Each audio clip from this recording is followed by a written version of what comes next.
मार्गदर्शन वगैरे आमच्या बरोबर समाज भवनाचा हाल आहे आणि जवळपास 5,500 स्क्वेअर फूट ग्राउंड फ्लोर आहे आणि 5,500 स्क्वेअर फूट फर्स्ट फ्लोर आहे. 1.5 कोटीचा अंदाज आहे. सध्या 1,000 स्क्वेअर फूटच्या वाचनालयाची इमारत झाली आहे. तिथे राठीनगरला सुटेसर होते त्यांच्या मुलांना त्यांच्या कुटुंबियांनी दिले आहे 8 लाख रुपये. बांधकाम झालं आता टिपटिपी आणि खालचं त्यांचं काम आहे. ते आता पुढच्या वेळेमध्ये पूर्ण होईल.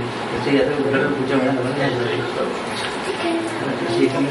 जागा घेतली आम्ही 1 एप्रिल 2009ला मी अध्यक्ष झाला.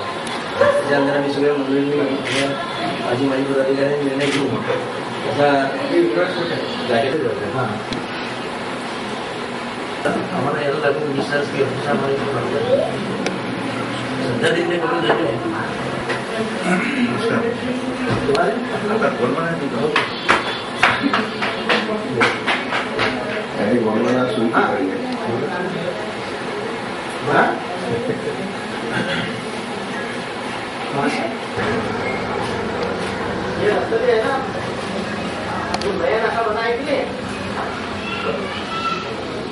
साधन नाही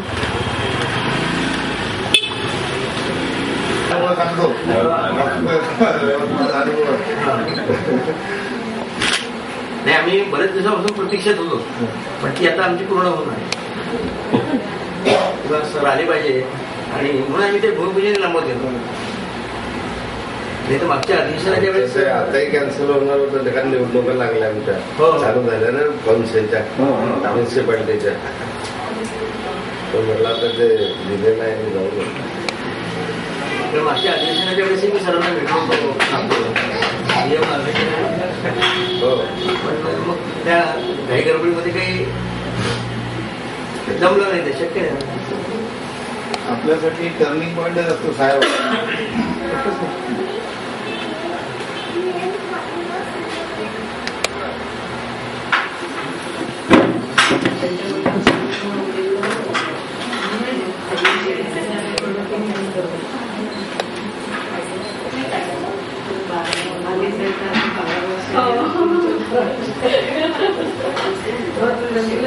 दोन वर्षात 31 लाख म्हणजे चांगलं काम खूप चांगलं काम केलं.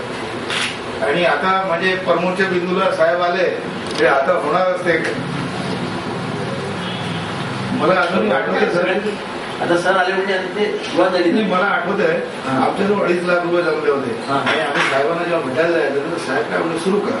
आता आम्हाला सूचन नाही की 25 लाखाची बिल्डिंग समजा 2 लाखात सुरू करा. आम्हाला ते समजे नाही त्यावेळेस पण आम्ही मग म्हटलं सुरू केलं तर ते खरोखर सुरू केल्यानंतरच होते. काय नाही काम सुरू होतेच वेळ आले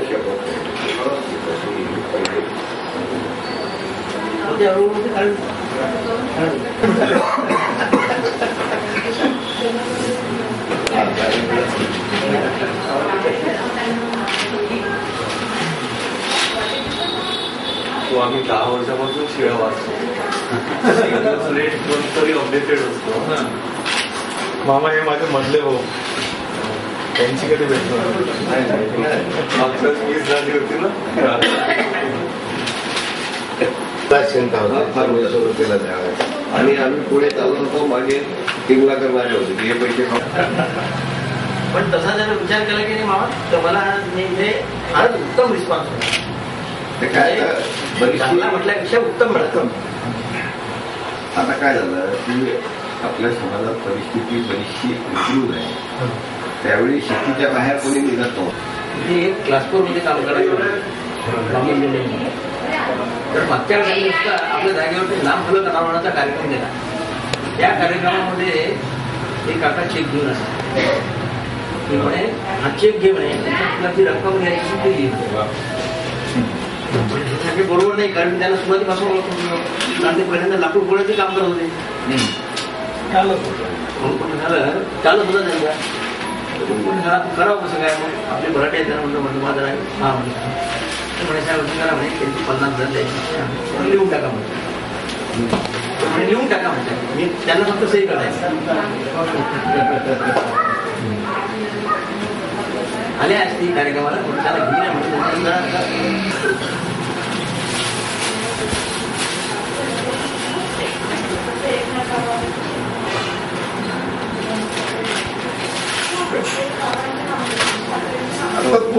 अजय सांगते का सर चिटली काय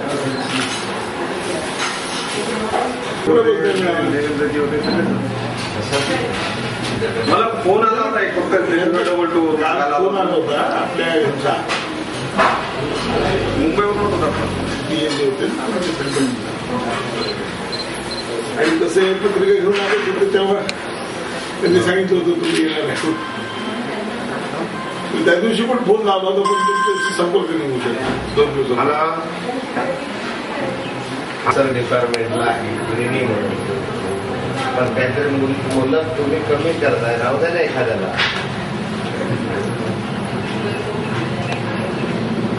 घोडे म्हणून आहे काही करून दे.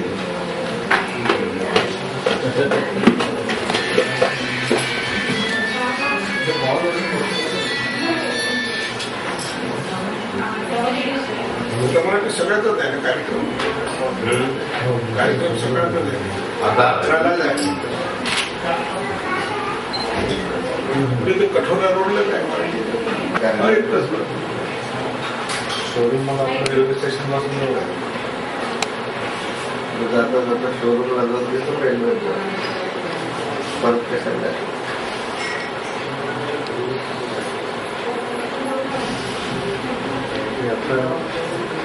इकडनंच जावं लागेल ना रेल्वे स्टेशन मागून इकडून म्हणजे आता फ्लायओव्हर पासून राजापेठच्या तळापासून ना आहे ना.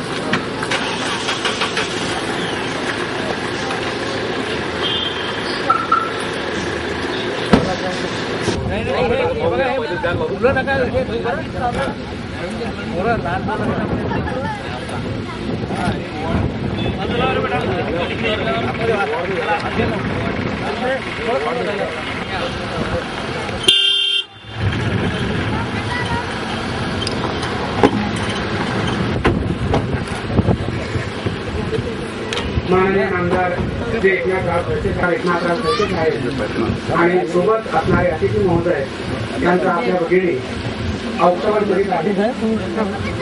उपस्थित सर्व मान्यवरांचं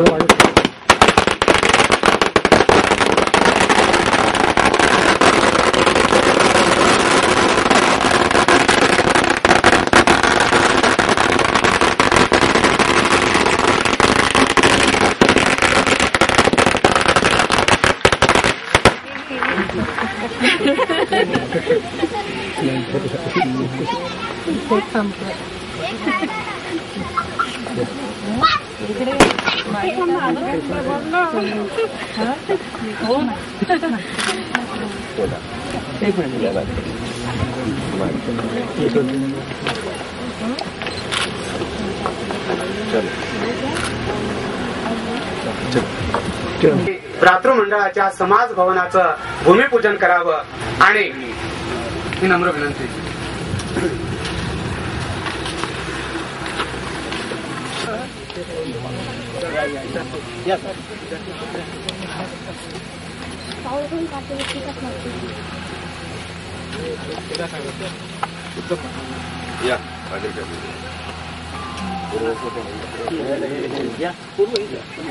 माननीय आमदार एकनाथराव खडसे साहेब विरोधी पक्षनेता विधानसभा महाराष्ट्र राज्य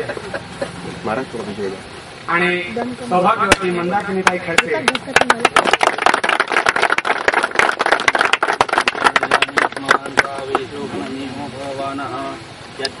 सरांच्या हस्ते आपल्या समाज भूमिपूजन आणि फलक अनावरण होत आहे. वास्तवपदे तन्मया संसदा ते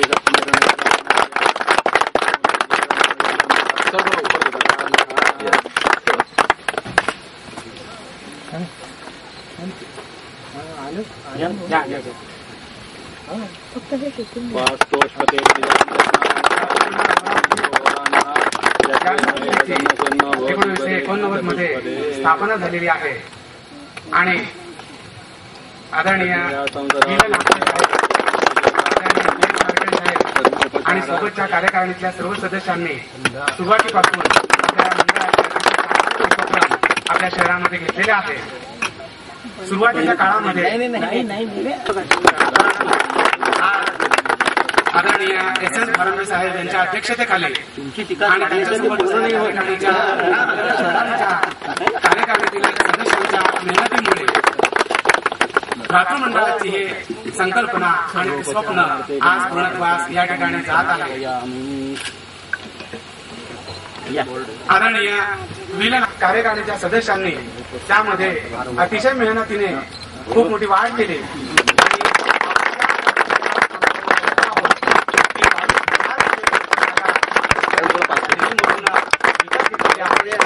महानगरपालिकेने आपल्याला 5,000 स्क्वेअर फूटची जागा ही भेट म्हणून दिलेली आहे. ज्या जागेवर आज एक भव्य वाचनालयाची इमारत आपल्या पाठीमागे उभी आहे. अशीच मागावी का?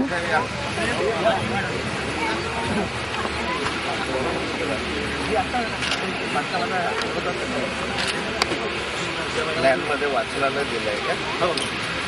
माननीय नामदार श्री एकनाथराव खडसे साहेब यांचं सभास्थळी आगमन होत आहे. मी सन्माननीय अतिथी आणि आदरणीय एकनाथराव माननीय नामदार श्री एकनाथराव खडसे, आदरणीय श्री अण्णासाहेब पाटील, माजी अध्यक्ष महाराष्ट्र लेवा पाटीदार महासंघ, आदरणीय अशोक नारखेडे, अध्यक्ष महाराष्ट्र लेवा पाटीदार महासंघ,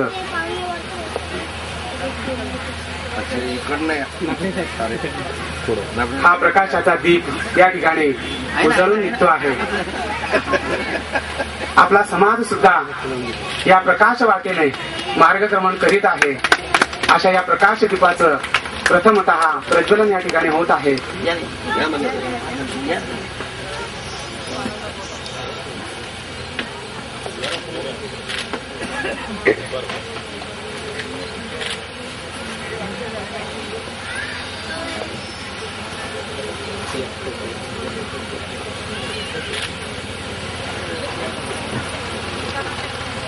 मी माननीय नामदार श्री एकनाथराव खडसे, विधानसभा विरोधी पक्षनेता महाराष्ट्र राज्य, माननीय सौ मंदाकिनीताई खडसे, माननीय श्री अण्णासाहेब पाटील, माननीय श्री अशोक नारखेडे, माननीय श्री विलन आफळे, माननीय श्री सुसू भारंबे, श्री सर्वमान्य व्यक्तिमत्व, अजात शत्रू व्यक्तिमत्व, कुठल्याही पक्षातले कार्यकर्ते असो, कुठल्याही समाजातले कार्यकर्ते असो, आदरणीय एकनाथराव खडसे यांचं नाव घेतल्याबरोबर ते नतमस्तक होतात. असं एक समाजभूषण नेतृत्व आपल्या लेवा पाटीदार समाजाला प्राप्त झालेलं आहे. आमचं स्वप्न होतं की आदरणीय एकनाथभाऊ खडसे यांच्या हस्ते लेवा पाटीदार समाजाच्या या भवनाचं भूमिपूजन व्हावं. ती संकल्पना मंडळाचे विद्यमान अध्यक्ष आदरणीय एस भारंबे यांनी लावून धरली आणि त्यांच्या प्रयत्नांमुळे आज आदरणीय नामदार एकनाथभाऊ खडसे आपल्यामध्ये सपत्नीक उपस्थित आहे. सर्वप्रथम मी भ्रातृमंडळ अमरावती यांच्या वतीने आदरणीय एकनाथभाऊ खडसे आणि मान्यवरांचे या ठिकाणी स्वागत करतो. माननीय पाहुणे, माननीय नामदार श्री एकनाथराव खडसे यांचे स्वागत शाल श्रीफळ व हार देऊन मंडळाचे विद्यमान अध्यक्ष आदरणीय सुसो भारंबे करतील अशी मी त्यांना विनंती करतो.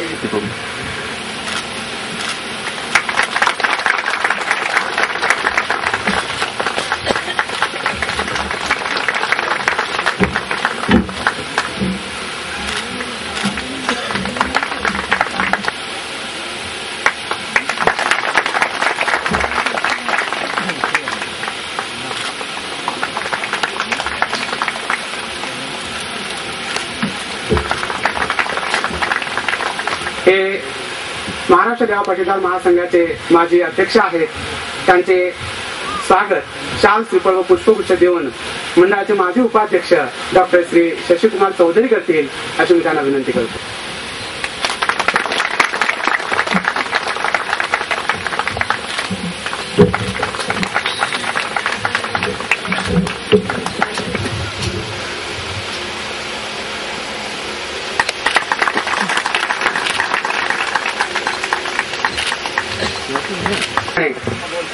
श्री अमोल ढाके सात्विक खानांचे संचालक हे सुद्धा त्यांच्या कार्यव्यस्ततेमुळे या ठिकाणी उपस्थित राहू शकले नाहीत.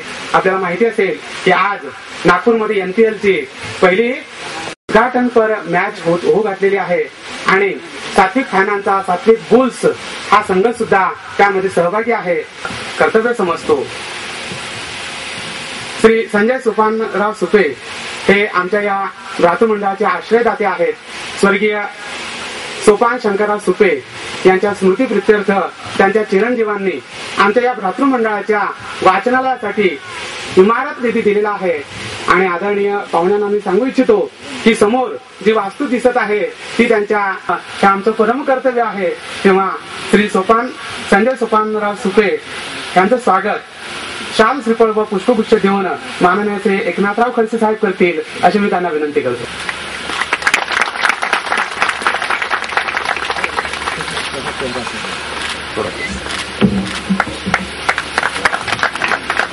होते आपण त्या सर्व कार्यक्रमांचे साक्षीदार आहात आणि त्यांच्याच प्रयत्नांमुळे जवळजवळ 7.5 लाख रुपयाचा निधी या भ्रातृमंडळासाठी त्यांनी संकलित करून ठेवलेला आहे. ते विलन आपले साहेब भ्रातृमंडळाचे माजी अध्यक्ष आहेत. त्यांचे स्वागत श्री संजय त्र्यंबक खर्चे करतील अशी मी त्यांना विनंती करतो. आपल्या दातृत्वशीलतेचा एक उत्कृष्ट नमुना देण्यासाठी सुद्धा अनेक लोक या मंडळाला सहकार्य करत असतात आणि त्या निमित्ताने आपल्या लहान पिढीला आपल्या समाजाचा वैभव पाहायला मिळत असते. या परिसरातील अनेक शहरातील भ्रातृमंडळाचे अध्यक्ष या ठिकाणी उपस्थित आहेत. माननीय श्री अशोक नारखेडे अध्यक्ष भ्रातृमंडळ यवतमाळ यांचे स्वागत मंडळाचे उपाध्यक्ष माननीय श्री प्रमोद अट्रावलकर सर करतील अशी मी त्यांना विनंती करतो. श्री ज्ञानदेव त्र्यंबक खाचणे हे सुद्धा उपस्थित आहे. त्यांचे स्वागत श्री AJ बोंडे साहेब करतील अशी मी त्यांना विनंती करतो.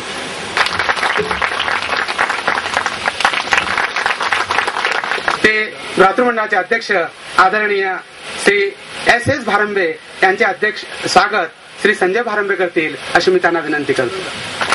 आपल्या भ्रातृमंडळाचा संपूर्ण लेखाजोखा आणि संपूर्ण कार्यक्रम सावित्रीबाईंनी शिक्षणाचा वसा आणि वारसा या महाराष्ट्राला दिला. तोच वसा आणि वारसा आपला लेवा पाटीदार समाज आपल्या शिक्षणातून चालवतो आहे आणि म्हणून आमच्या भगिनी कशा मागे राहतील. आमच्या भगिनी सुद्धा अत्यंत तेवढ्याच खांद्याला खांदा लावून या समाजाचा उत्कर्ष साधत आहेत आणि म्हणूनच आदरणीय अध्यक्ष श्री SS भारंबे साहेब यांनी एक संकल्पना या ठिकाणी मांडलेली आहे की आमच्या भ्रातृमंडळामध्ये जशा प्रकारची कार्यकारिणी आहे त्या पद्धतीनं आमच्या मंडळामध्ये महिला समिती सुद्धा असायला पाहिजे जी समांतर कार्य करणारी असेल.